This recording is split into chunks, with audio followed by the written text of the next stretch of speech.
Hello friends, శ్రీరాముని తండ్రి గారైన దశరథ మహారాజును వెంటాడిన శాపం గురించి మీకు తెలుసా? ఒకరోజు దశరథుడు అడవుల్లో ఏనుగుల్ని జింకల్ని వేటాడుతున్నాడు. అక్కడే నది ఒడ్డున పొదల చాటున ఏదో అలికిడి వినిపించింది.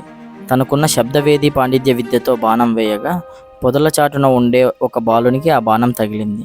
వెళ్ళి చూడగా తన పేరు శ్రవణుడని, తన చేతిలోని నీటిని అందులైన వృద్ధ తల్లిదండ్రులకు అందించమని, తను ఒక గొప్ప జ్ఞాని, పూర్వజన్మల కర్మఫలంగా ఇలా మరణిస్తున్నానని చెప్పి ఆ బాలుడు మరణిస్తాడు.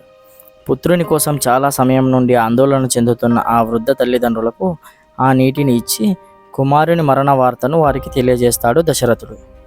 పుత్రుని మరణానికి శోకించి ఆ అంధ దంపతులు దుఃఖంతో నీవు మాలాగే నీ కుమారులను దూరం చేసుకొని అలమటించి చేస్తావని శపిస్తారు. అదే శాపం నిజంగా దశరథుడిని వెంటాడి దశరథుడు మరణిస్తాడు.